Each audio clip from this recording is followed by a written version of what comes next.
ایک بہت عجیب سوال حل کرنا چاہتا ہوں۔ حدیث یہ ہے کہ امام کے پیچھے سورہ فاتحہ نہ پڑھی جائے تو مقتدی کی نماز نہیں ہوتی ہے، یہ مسئلہ بعض لوگوں کے نزدیک ہو جاتی ہے۔ اچھا، اب جب ہم یہ بات کہتے ہیں تو سامنے والے یہ کہتا ہے ارے یہ بات تو قرآن کے خلاف ہے، تم کہتے ہو کہ امام کے پیچھے سورہ فاتحہ پڑھے بغیر نماز نہیں ہوتی، اور اللہ فرماتا ہے وَإِذَا قُرِئَ الْقُرْآنُ فَاسْتَمِعُوا لَهُ وَأَنصِتُوا لَعَلَّكُمْ تُرْحَمُونَ۔ جب قرآن پڑھا جائے تو خاموش ہو جاؤ، غور سے سنو۔ قرآن پڑھتے وقت صرف سننا چاہیے، پڑھنا نہیں چاہیے۔ لہذا امام اگر قرات کر رہا ہے تو پیچھے مقتدی کو کچھ پڑھنا نہیں ہے، اگر کچھ پڑھتا ہے تو اس آیت کریمہ کے خلاف ہے۔ اب ہمارا بھائی کنفیوز ہو جاتا ہے، ہاں یہ بات تو صحیح ہے، ہم یہ کہتے ہیں کہ امام کے پیچھے اگر سورہ فاتحہ نہ پڑھی جائے تو نماز نہیں ہوگی، اور قرآن کہہ رہا ہے کہ وَإِذَا قُرِئَ الْقُرْآنُ فَاسْتَمِعُوا لَهُ وَأَنصِتُوا لَعَلَّكُمْ تُرْحَمُونَ۔ گویا حدیث پیش کرنے پر وہ قرآن کی آیت پیش کرتا ہے، یہ ہے۔ تو کیا ایسا ہو سکتا ہے کہ حدیث آ جانے کے بعد کوئی آدمی قرآن کی آیت سے معارضہ کر سکتا ہے؟ نہ، دلیل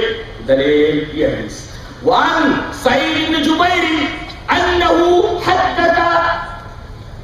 يوما بحديث عن النبي صلى الله عليه وسلم فقال رجل في كتاب الله ما يخالف هذا فقال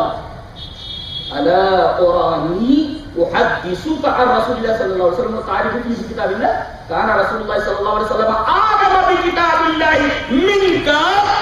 رواہ الدارمی۔ حضرت امام دارمی رحمت اللہ علیہ دارمی شریف کے اندر یہ روایت صحیح سند کے ساتھ لائے ہیں، اور اس روایت کے راوی حضرت سعید بن جبیر ہیں۔ بہت غور سے سنیے، حضرت سعید بن جبیر نے ایک دفعہ رسول اللہ صلی اللہ علیہ وسلم کی ایک حدیث بیان کی، انہ حدث یوما بحدیث عن النبی صلی اللہ علیہ وسلم۔ حضرت سعید بن جبیر نے ایک دن ایک حدیث بیان کی، جیسے انہوں نے حدیث بیان کی ایک آدمی بول پڑا ارے یہ کیسے حدیث بیان کرو، فی کتاب اللہ ما یخالف ھذا، اللہ کی کتاب میں تو اس کے الٹ ہے،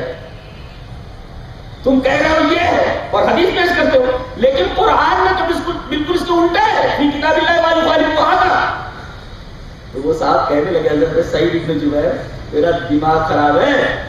تیرا دماغ خراب ہے، میں حدیث پیش کر رہا ہوں الا ارانی، میرا خیال یہ ہے احدثک عن رسول اللہ صلی اللہ علیہ وسلم، میں رسول اللہ صلی اللہ علیہ وسلم کے حدیث بیان کروں گا تعین فی کتاب اللہ، اور تو کتاب اللہ سے موازنہ کر رہا ہے۔ اس کا مطلب یہ ہوا کہا رسول اللہ صلی اللہ علیہ وسلم اعلم بکتاب اللہ منک، رسول اللہ صلی اللہ علیہ وسلم کو قرآن کی معلومات تم سے زیادہ تھی۔ اس کا مطلب یہ ہوا کہ رسول کو اس آیت کریمہ کا مطلب ہی نہیں سمجھا۔ کتنی بار بولتا ہے، اتنا بڑا گناہ ہے یہ کہنا۔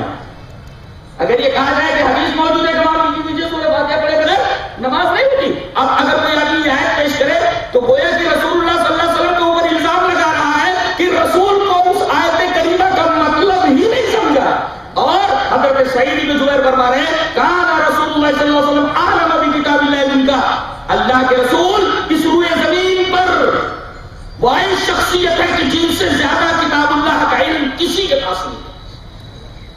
اور اس آیت کریمہ سے معارضہ کرنے والا در حقیقت نبی پر الزام لگا رہا ہے کہ نبی نے اس آیت کریمہ کا مطلب ہی نہیں سمجھا۔